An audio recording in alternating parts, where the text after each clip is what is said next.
everybody, to a very special episode of the NERDWatch podcast and the television series. I, of course, am G Money. I'd like to welcome all of you to a very, very special, I guess you could say phenomenally special, because we have a legend, a comic book legend in the house this evening. It's gonna be a great time. We're gonna talk a lot about his work and his. You could say his contribution to the comic book industry. So, first of all, I'd like to introduce our guest of honor, of course. Ladies and gentlemen, Mr. Joe Rubinstein is here this evening, comic book legend. Also joining us is Todd Bernardi, local comic book artist. He's going to be here. He's got questions, things like that. And then, of course, the phenomenal artist from the islands, Theo Lee, is here as well. And Theo, who is the lovely lady who's sitting next to you? Your manager. That's Amy. Get right on that mic so I can hear you. She also Okay, good. Joe here too. Good. And of course, joining us tonight as well is, of course, the owner, proprietor of the comic book shop that you see here this evening, the one and only Alika in the house as well. All right, so let's get this thing started. Joe's on Maui. He wants to enjoy paradise, not being stuck behind with a bunch of dinghies doing an interview. So let's get right to it. Joe, thank you for being here, sir. I really appreciate it very, very much. You're welcome. Thank you so much. So Joe, let's start off with some simple questions first. Let's give everybody, for those that are not familiar, you are a legend in the comic book business. Could you give us a little bio about yourself, sir, and how you became part of this industry? Okay. I mean, the word legend is used a lot about me, which is very weird, because nobody ever, I think, thinks of themselves as a legend, including the Lone Ranger. When I was 5 years old, I moved with the family from Israel to Brooklyn, New York. My cousin, who was 3 years older than I, had a stack of comic books, mostly the DC family. Couldn't speak the language. Right. Looked at the pictures, must have found it amazing. I don't know that I ever saw a comic book when I lived in Israel. From there, I guess like most little kids, I picked up crayons and tried to draw my own little comic books on lined paper. When I was 11 years old, amazingly enough, my father let me go to the Art Students League of New York. It's like, I wouldn't let an 11-year-old on the subway. So I don't know what he was thinking. Then when I was 13 years old, I went to my first comic book convention and met one of my heroes, Dick Giordano, who later became editor-in-chief of DC Comics, who was responsible for incredible series like The Dark Knight, Watchmen, Swamp Thing, plus he was a wonderful artist. I did go for work around the studio, cleaning floors, running for coffee, whatever. Dick would take out the time to show me things, give me little lessons on how to be a better artist. Probably he did more than I would have done in the same circumstance, because I would be trying to meet a deadline and Dick would actually stop. Go, all right, we can do it like this. I went, okay. And also because he had a studio called Continuity Associates along with his partner Neil Adams, who was a big groundbreaking artist in the industry. He did the really first dark Batman. He brought that back. Green Lantern, Green Arrow. He went on to do the X-Men.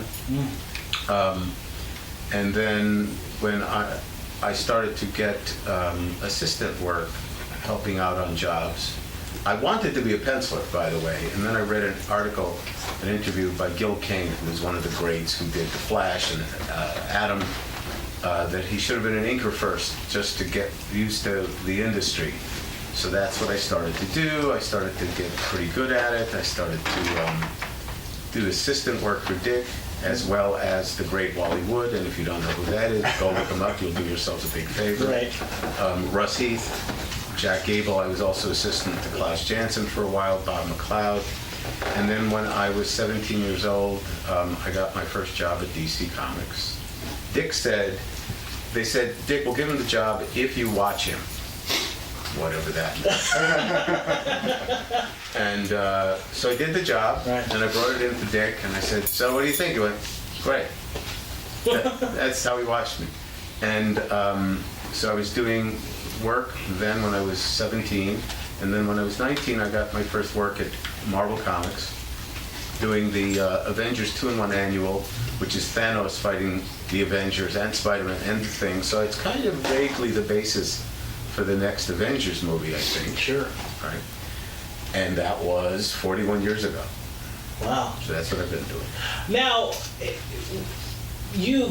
being in this industry, knowing where it was and where it is now, would you have had any inclinations of what this business would become to not only film and the pop culture, essentially? It's become part of our Americana, as it were. Did you see that happening when you were back then?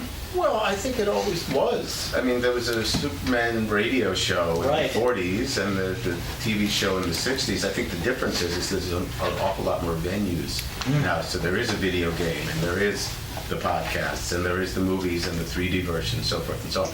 But comic books, they were something special and new and magical when they debuted in the early 30s. It's just a lot of other stuff has come around since. Some of the big differences is I started working in 1975 when I was 17. All right, so I know that seems like a very, very long time ago for most of you, but it doesn't seem. It's like the old cliche. It's like it's not once you've lived it and you go, wow, that went fast. Right. But in those days, you had to live in the New York City tri-state area because there wasn't Federal Express and there wasn't computer and so forth and so on. So you had to literally sort of come into the offices and hand in your work, pick up the next job, go back to Connecticut or Jersey or Brooklyn. And consequently, everybody we knew each other. We'd all go to the offices together, and there would be Frank Miller, who was this 19-year-old kid I used to buy lunch for because he was starving, doing these 6-page weird war stuff, which, by the way, if I hadn't bought Frank lunches, he'd be dead today. So, you guys owe me. A debt of gratitude. That's right, because you wouldn't have all those great comic books if Frank had died. But I have to point out that I've been studying to be an actor for a very long time. Yes, sir. Did you notice me in any of the Sin City movies yet? I have not. Don't think so. I have not, sir. No, Frank, if you're listening. And it's like you just I mean, when I'm a 17-year-old kid and I'm working with all these guys who've been in the business for 30, 40 years. So there's Kurt Swan, and Kurt's in his 50s and he's drawing Superman, and there's Gil Kane, and everybody. Yeah. And it's interesting because unlike musicians or writers or filmmakers, I literally knew the fathers of our industry. I knew Siegel and Schuster, and I knew Jack Kirby, and I know Stan Lee. That's incredible. And to just say, hey Stan, what was it like in 1941 when you got the idea? Well, kid, I'll tell you. That's amazing. Let me go off on a tangent for a moment. As far as Stan, Stan's cool. I like Stan better away from a convention when he's just relaxed. Right. So, in the old days, when it was really hot in New York City, people would go up to the offices and they'd work at some spare office because it was air conditioned. Right. Okay. So I was up there, and I'm working, and I've only been doing it a year or two or something like that, and all of a sudden, in walks into the room, I'm Stanley. And of course, I'm as impressed by Stan as anybody else Sure. is, right? Sure. And Stan has this big board of a painting of the cover of one of the black and white books that they were putting out in those days, like Dracula and monsters and all that kind of crap. Right. So I'm working, and Stan takes this thing. I hope the camera can see this. And he goes to look at it, and he crouches down. As he does it, he puts his elbow right into my ink.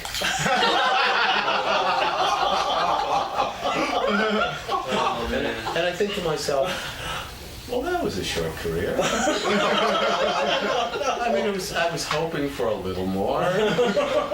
It was fun, And I thought, okay. So I say, hey, you put your very expensive shirt into my ink, and my life is over.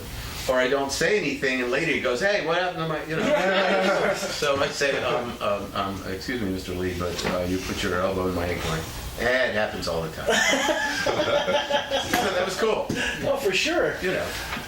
And it was more of a family situation in those days because we would have Christmas parties at the offices. Sure. And DC once had a Christmas party where they went to the Automat, which, if you don't know, was sort of a cafeteria style, and there was this wall of doors, little cubbyhole doors, and you put in a quarter or a dollar, whatever the hell it was, and you'd open it up, and then you'd pull out a sandwich. Right. A pie or something. Like the Looney Tunes cartoons. Right. I've seen that on that. I watch cartoons, right? And that was like the last Automat in New York City. They had the Christmas party there one day. Once they gave out silly string, and the Marvel officers just had a silly string battle running up and down the aisles that day. And it's like, is this any way to run a business? Well, it's not exactly a business. Comic books is something else. To be creative, there has to be a certain amount of pandemonium. There has to be a certain amount of spontaneity and fun, and we're doing funny books, and it's supposed to be funny. And then as Time Warner took over and all the other people, it became very corporate, very buttoned down. Literally, they put up bulletproof glass at the receptionist for some disgruntled freelancer who's going to show up with an Uzi. And I was doing work for an editor at Marvel, and I live in California now. And I said, hey, I'm going to be up at the offices next week. Can I come by? And she said, well, I don't know. We're kind of busy. And I went, well, I'll just to meet you. She said, no, we're really going to. And I realized I didn't take it personally. It's like they don't want people up there. They don't want fun. Right. We've got a business to run, And so that's the thing. But now the big difference is the proliferation of conventions. There used to be one convention, San Diego Con and New York Con, big event. Oh my God. Now it's 3 every weekend, which, by the way, I'm not complaining. Right. But it's what's going on. And now it's a little bit like vaudeville. You pick up and you go to another town, and there's some friends you haven't seen for 3 years, and then you all move to the next town, and then somebody joins the troupe, somebody leaves the troupe. Right. So that's happened. But comic books were all. As a matter of fact, comic books in the 1940s, Daredevil, who doesn't look like the red guy, but he was like a black and red guy, with sort of a split costume. Right. He sold 4 million units a month.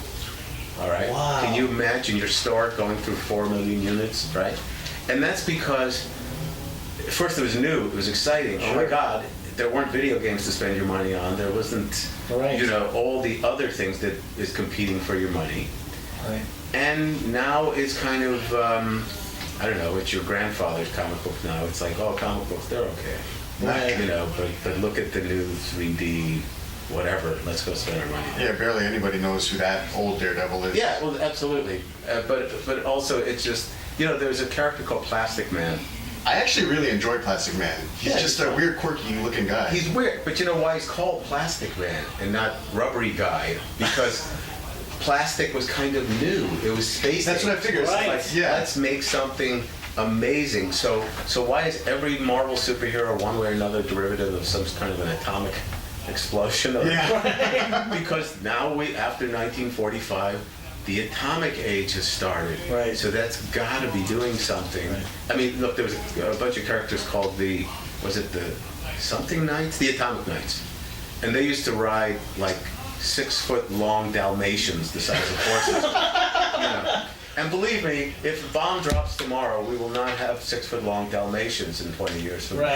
Right. But it's like all those monster movies in the 50s, them and the ants and everything like that. It's like, what's the new interesting trend? And comic book. You know that when Mort Weisinger, who's the editor of Superman, he would get together literally a panel of children, like 9 or 10 or 12-year-olds. Wow. And he'd say, what do you want Superman to do this week? Make him an Indian chief. Okay. Superman's an Indian chief. Hey, make him so he's like a big turtle guy. Okay. That explains the 50s. Right. And the 60s. And the whole red kryptonite thing. It's like, why is Superman an Indian chief now? Because some 8-year-old wants him to be. That's amazing. And that's the whole basis. Amazing. And and that's also why comic books have such a bad rap in society, because they were moronic. I mean, they were simplistic and they were done for the lowest common denominator.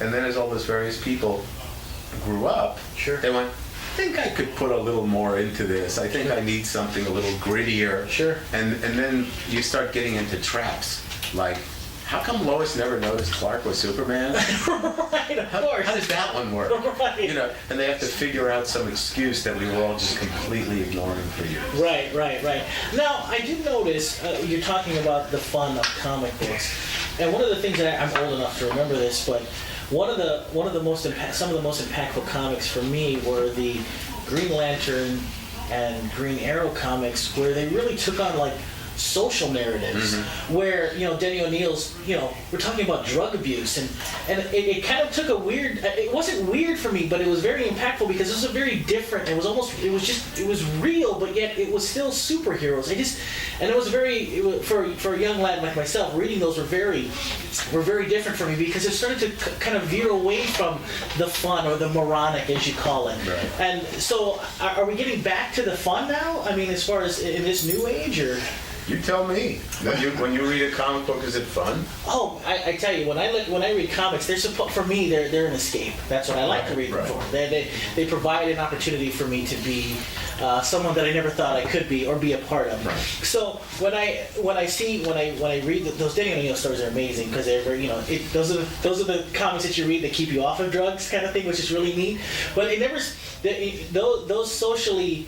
I guess you could say, important comics, I don't see them as often anymore. I don't know if we're going back to being a fun outlet, as it were. Listen, I knew, I'm not talking about Denny specifically, but I knew those guys in those days. And that wasn't drug abuse, that was drug entertainment.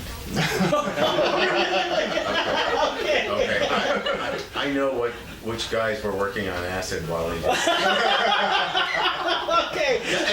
And it's also the 70s. It's also sure. Just let's get stoned and go draw comic books for a while. That is insane. But I think I don't read that many comic books, partially because when we're talking about fun, Sure. who I would argue is the greatest comic book character ever. Not Superman and not Batman, but Spider-Man. Wow. Because Spider-Man is this sensitive kid who fantasizes about what would it be like to be popular, and if I was strong and all the girls would like me and all the boys would want to be my buddy. Sure. Like every schmuck who read a comic book as a kid who goes, I want to be this guy.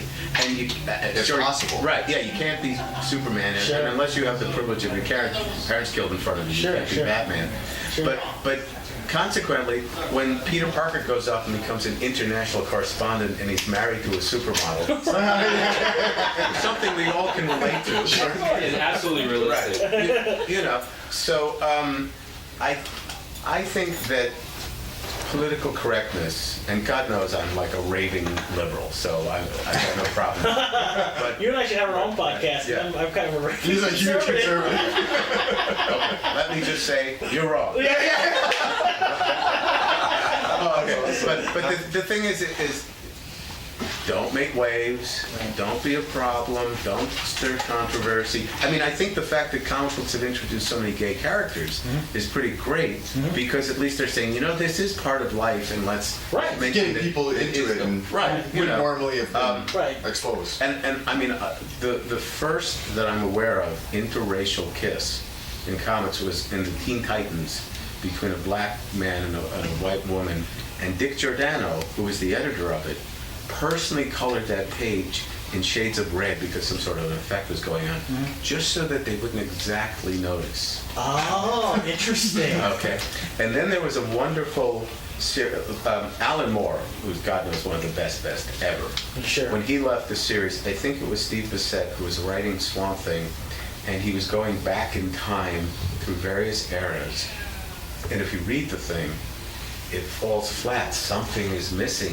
And it's because they did an issue where Swamp Thing is crucified and they deal with Jesus. Yeah. And DC went, we're not doing that. Wow. Okay? We don't want anybody to get mad at us. Sure. And, I mean, I can understand it, but on the other hand, controversy sort of makes people pay attention to what's going on. And also, look, I'm a tremendous Josh Whedon fan, and I've watched Buffy like 5 cycles through. Crazy. Like I give it like a year to forget what it was about. and Josh will bring this incredible, unbelievable, can't possibly get out of it scenario. Sure. That they somehow get out of it. Right. Okay, so that's fun. It's fun to watch our guys suffer. It's fun to watch our guys, how they're going to get out of it.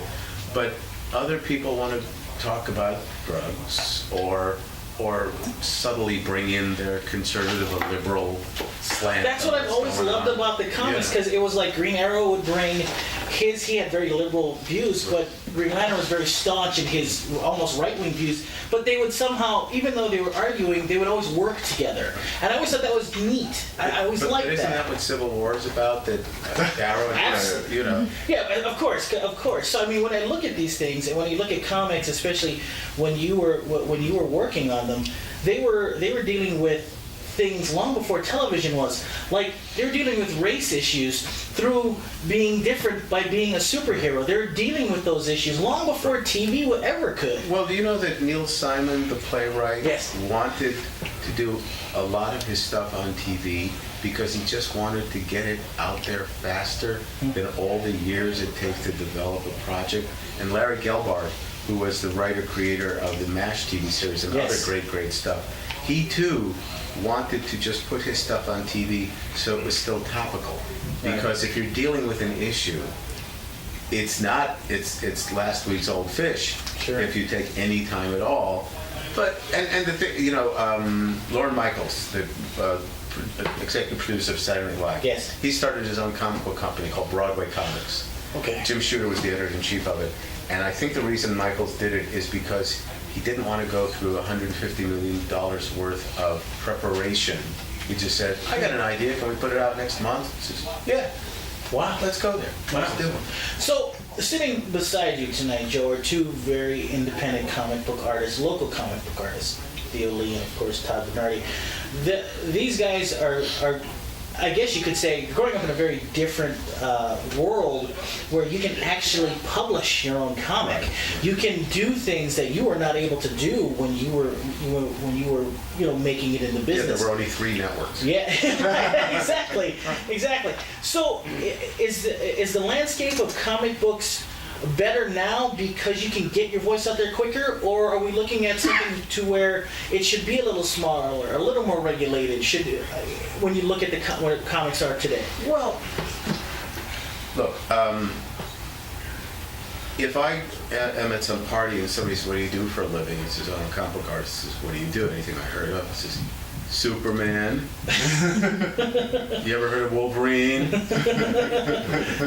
And it depends what your goal is, right? I mean, if you want to put out your comic book that you don't want people to interfere with your concept of it. Sure. Like, for instance, Dave Sim, who did Service the Aardvark, who did it for 30 years, no kidding. How many of us say, I think I'll put out a comic book for 30 years, and do it, and Right. stick with it. I don't think anybody will ever do that again. Sure. But the thing is it's like when the late David Bowie was putting out his music. He was putting it out to his fans. It wasn't on the charts. It didn't become #1 in the country, but he had diehard fans who bought it, who I presume helped him have a nice living. But the only way he had fans is because first he was mainstream, and they followed it.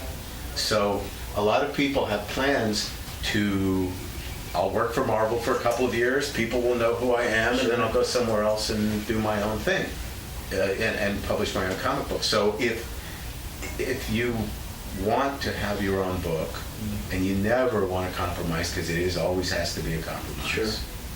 But I mean, some people, maybe it takes off, and they make a very fine living. Because look, the only reason we want to get paid for this stuff is so that we don't have to work at a comic book store during the day.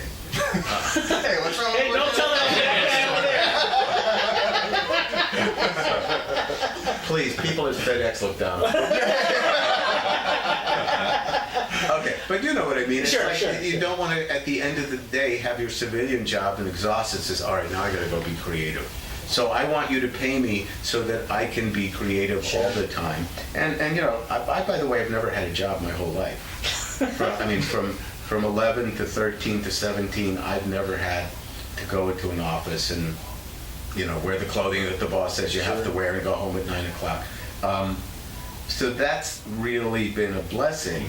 But to be an artist is a hard life to hoe. Unfortunately, it's the only one you can do because you can't imagine working in a hardware store or selling. Well, everybody else who does those mundane jobs, all they do is dream about being an artist someday. Not realizing once you make that jump, you're not going to ever come back.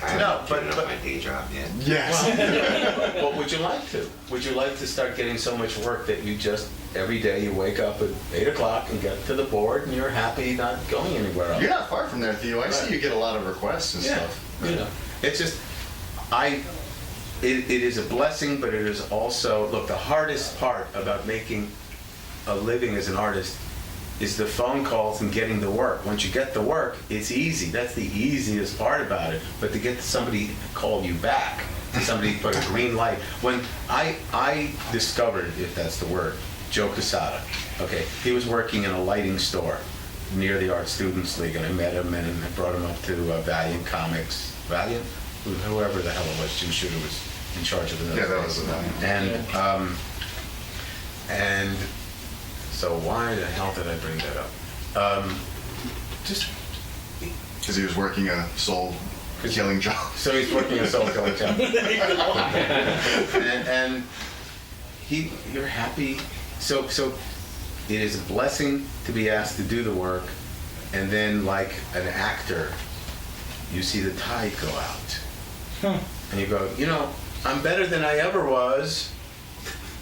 Bye. It's like, oh, you're coming back for nostalgia? Okay, great. Right. And I mean, people say to me occasionally, they go, he's as good as he ever was. He hasn't missed a beat. I says, was I supposed to be worse? I think people expect to decline over time. I never especially think the about that. artists. That's a good point.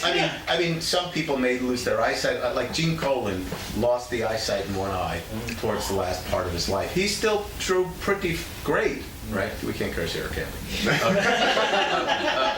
He was wonderful. I mean, maybe somebody gets a tremble in their hand because they're older. I don't know. But the fact is that just because you're older doesn't mean you're not better, but there are fashion. I mean, for God's sakes, Norman Rockwell was fired from the Saturday Evening Post. Crazy. They just went, we're going to try something new. I turned to an editor one day, and I said, how do you pick an artist for a project? Like, let's say Dick Giordano's available.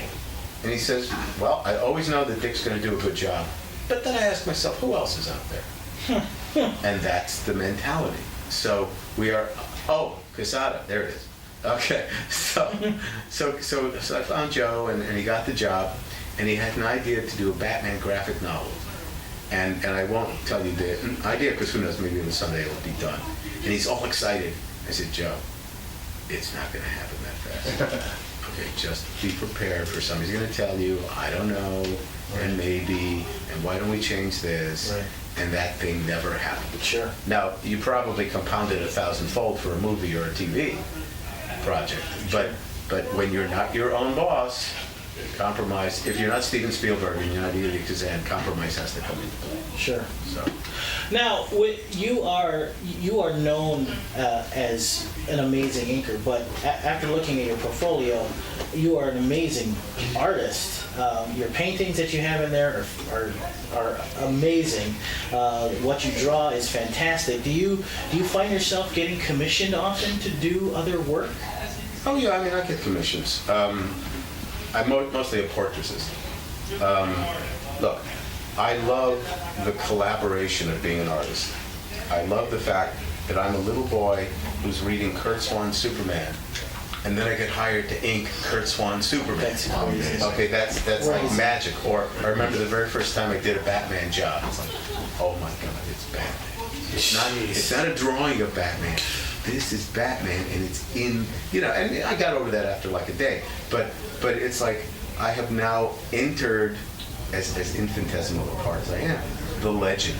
Right. I'm now part of DC and Marvel and all that sort of stuff. The lore. When they tell the story, you're going to be mentioned. Yeah. Okay.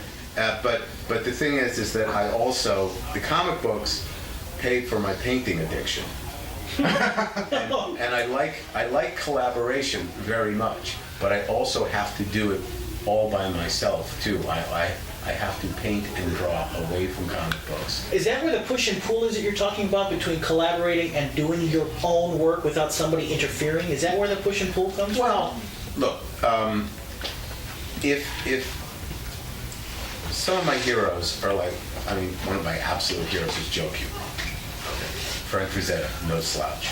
Okay, John Buscema. When these guys ink their own work, there's a confidence and a bravado, which I aspire to. And because, anybody can take a ruling pen and a French curve and line. And if you practice, you're probably going to do a very nice professional job. And everybody's going to go, ooh, aren't you a good drawer? Right? But I know how difficult it is to be spontaneous and allow handwriting to show up, your individual thing. So when you are walking and setting the trail, you can go any direction you want. You can be spontaneous, and you can go backwards and up and down and left and right. But if we're following him, and we don't want to step on the back of his heels, we got to pull back and pay attention. So when I, as an inker, I want to get a Joe Kubert feeling. If Joe Kubert drew it, I can't, because I'm going to have to follow him. So there's that pull back. Right. As far as my own artwork goes, if I'm doing a portrait of somebody and I say, okay, she's got a sort of a large nose, let's push it a little bit so that the whole point is brought across more. The irony about reality, which is what I want to do in my work, is you have to make reality bigger than life to look like life. Okay? Because superheroes are, people are about 5 3/4, 5 1/4 to 5 3/4 tall. People are really pretty dumpy looking if you just look at them. Superheroes are gods. Sure. Superheroes are tall and long and big and muscular, and the girls have big breasts. So to make them look real, we got to make them look wrong to look right. Interesting. I think that was a compliment that was given to you, because I do not remember the quote itself, but somebody had said that when you ink their work, you make them the realest that they've ever looked. Now, if that, I guess that's par for the course for you. You are trying to put in a little bit of flaw. No, not flaw. Not flaw. I'm trying to put in. Well, firstly, it depends. Oh, okay. Okay, because when I ink Jack Kirby, I don't try and make him real because he's Jack Kirby. Sure. And when I ink Kevin, what's his name? Ken McFarlane. What's his name? Todd. I don't want to dilute him. I don't want to make him neither fish nor fowl. I see. But if it's, for instance, Byrne. Okay, John Byrne, when I did Captain America with him, John said in an interview that he tried the first 10 years of his career to look like like Neil Adams. And then the next 10 years of the career, trying not to look like Neil Adams. So when I got the Captain America stuff to do, it was really, really lovely. It was at the height of John's power. Right. And I said, okay, I know to ink like Neil Adams. I'm going to push it 10% more in that direction. And people always speak about it as being a career high for both of us. Wow. But if John Romita Jr. gave me pencils to do, I'm not going to make them realer. I'm just going to try. It's a relay race. The guy has set the direction I'm supposed to run in. He hands me the baton. I don't go, nice idea, but I'm going to go this direction. I go, okay, I'm going to go the way you want me to, and hopefully better, or at least do no harm. You're keeping it honest. I'm keeping it. If I respect the stuff, correct. Why would I want to turn it into something else? I just want it better of what it is. Got it. Amazing. Now, we're almost out of time, sir, because I know you're on a tight schedule and all this other stuff. I had a question to ask, and if anybody else was thinking of a question before we get out of here, please do while I ask this question. Is there any advice that you would give to artists in this current climate of comic books? Artists, young artists, say like Todd and Theo, what would be your advice to these guys that are trudging along and doing books and trying to keep this alive? What would your advice be for these guys? Well, again, I think you have to establish what your goal is. I was in Birmingham, England this summer at a conference, and there was this lady, who had done these inks as good as anybody has ever done them in a kind of Jim Lee, David Finch kind of style. She worked so hard. They were as good as anything you ever saw. She says, they're going to hire you. And she showed the stuff to the editor, and they didn't hire her. We got inkers. Wow. And it's like, okay. I mean, and Mark Farmer, who's a longtime inker of Alan Davis, was there. He says, we have nothing else to tell you. I mean, it can't get better than what you did. Right. But they have somebody. So I can advise you on how you can make your work better. Maybe you look at what else is going on in the industry and try and pick. Don't be untrue to yourself. But, don't ink like Milton Caniff if they're buying Jim Lee. That's crazy. Right. But on the other hand, if you really have to do Milton Caniff, then, as you alluded to earlier, there's a lot of venues. Sure. And there are people who, for instance, will put up, they'll either have a subscription to their stuff, like $1 a week for their strip, or some people will just put it up and say, if you'd like it to continue, can you please contribute something? There's people who do 300 pages and go, okay, anybody want it printed now? Oh. And then they get the money up front. Wow. And so forth. And I mean, everybody has aspirations to do the next Men in Black or Walking Dead. Sure. Right? Sure. And I understand, you want to be rich, you want to be famous, but any artist, I know Dickens was trying to make a living, but I think Dickens was trying to make art, and I think Herman Melville was trying to make art. I think you make the best thing you can make, and unfortunately, It's a Wonderful Life was not a hit when it came out, right? But now it is, Yeah. and The Wizard of Oz was thought well of, but didn't win any Oscars that year. That's correct.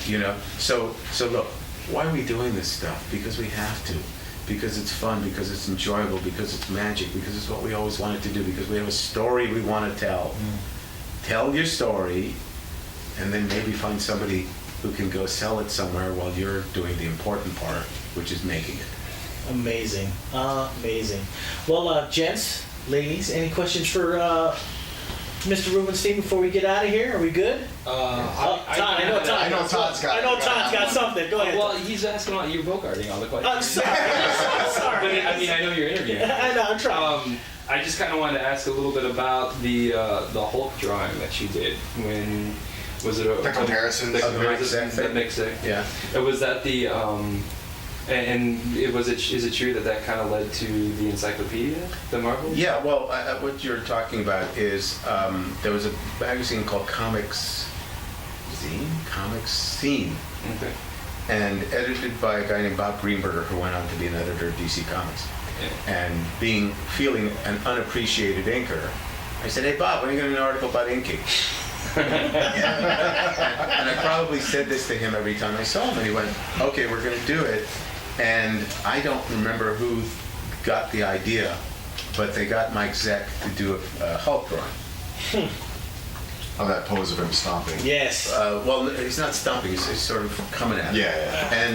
And so they got Tom Palmer, one of my heroes, Bob Layton, Klaus Janson, myself to ink that figure, and then they put them side by side by comparison. Then we got together and they did a whole big interview on this thing. So I didn't even remember this happened until I read the interview years later. But Mark Grunwald, who was a very nice guy and an editor at Marvel and loved comic books more than life itself. I say this because when comic books started to disappoint him, he died. Wow. That's incredible. Holy cow! Well, see, Mark became an assistant editor-in-chief at Marvel, and he was doing stuff that he didn't like to do, and he was telling people things he didn't want to tell them because the bosses were saying, you have to do this. And he was planning on getting out of comic books because his heart was broken, and his heart was broken enough to one day going to work, he died of a heart attack. Oh, man. And I mean this, I really do. But Mark decided that there was such a confusion in comic books. People were drawing people any way they felt like it, and they made people stronger than they should be, and all the facts were, he says, let's put out an encyclopedia called the Official Handbook of the Marvel Universe, and we'll get the fans to pay for it. because we'll put it out. As a child, reading that kind of stuff, like even the stats and the precursor to that, but was the Marvel Guide, and that is so much more interesting sometimes than a comic itself. Like just reading up the stats, seeing where they stand in comparison. Yes, to each other. but that because, and I say this with all true love, a geek. Yeah, for sure. And I get it. And I get, look, there's this website called IMDb, Internet Movie Database. Sure. And I'll be hours on that thing going, Right. okay, look who was married to who when they made this movie, and Right. I'll click to them and go, no kidding. and all that sort of stuff. So Mark decided to do the thing. So he came to me and he said, we're going to do this project, this encyclopedia thing, and here's 3 or 4 pieces we want you to ink. It was like a Brian Postman, 2 Ron Wilsons, and I don't remember what else. He said, ink these. And the reason he asked me is because when he looked at the 4 inkers on the Hulk, he felt mine was truest to the intention of what the pencils were, which is what I do. I want to be true to my penciler. Sure. And so I inked them. He says, okay, here they are. He says, okay, how many you want? I went, all of them. What answer would a person get? I'll take 10. And it was the greatest job an inker ever had. First, it was easy because it was a big figure. Yeah. Secondly, I got all these wonderful pencilers who I never worked with before. Yeah. And I even made a point of going to people I admired, like Will Eisner, who turned us down. But but Kurt Swan drew his only Marvel thing for that. Wow. Joe Kubert, I'm one of 6 people in all of comic history who ever inked Joe Kubert because of that. John Severin, John Bolton, all kinds of people who never allowed anybody else to ink them. I inked Nestor Redondo, Rudy Nebres, and it was the best. And and then eventually went on to other things. But I felt very proud of my work, and Mark told me that basically I made their lives much easier because instead of coordinating 62 pencilers and 82 inkers, it was like everything came in, send it to Rubinstein. Jeez. And then I inked. Wow. Unbelievable. Now, you never, like you said, the word legend is something that kind of goes over your head, but Demigod. I think that was the one I was looking for. But Grand Poobah. Okay. at least for me, and I would assume some of these guys, your work and the people that you work with have been quite influential in all of our I've lives. got chicken skin right now. As he's dropping these names one by one. It's fascinating and amazing to get into the to the mind and the interiors of what it takes to be a good comic book artist. So, from someone who is influenced by comics, for me, thank you so much for influencing my life. I guess you could say even my social activities and how I think about these things. You're responsible for his conservative beliefs. is what You I'm saying. Maybe, I was just about to say, don't blame me for not being able to get a date. But I definitely want to say thank you so much because it is your work that has influenced our lives and has influenced probably thousands upon thousands of people and artists across the world. So thank you so much for sitting down with us. We really do appreciate it. Thanks for coming to Maui and being part of Amazing Hawaii Comic-Con. We certainly do appreciate it. So anybody else got questions for Joe? Joe won't be at the con actually. He won't That's be? false No, advertising. no. He's just here for this. Oh, is So it that's- really? And even an extra Right honor. afterwards. Yeah. Are you kidding me? No. I thought you- We're very honored to have Oh, well, him we're here. super- Yeah, We are exactly. supremely honored. Now you feel real special. I don't you? do. I And feel actually, very special. after this, I'm going back to the States for an hour and then going off to Tidewater Con in Virginia. Wow. Wow, So- amazing. And You hear that, Amazing Con? I was in Paris last year and I flew to LA, went home to make sure my cats were alive, got back on the bus, went back to LAX and flew to Ottawa. So that was the same day.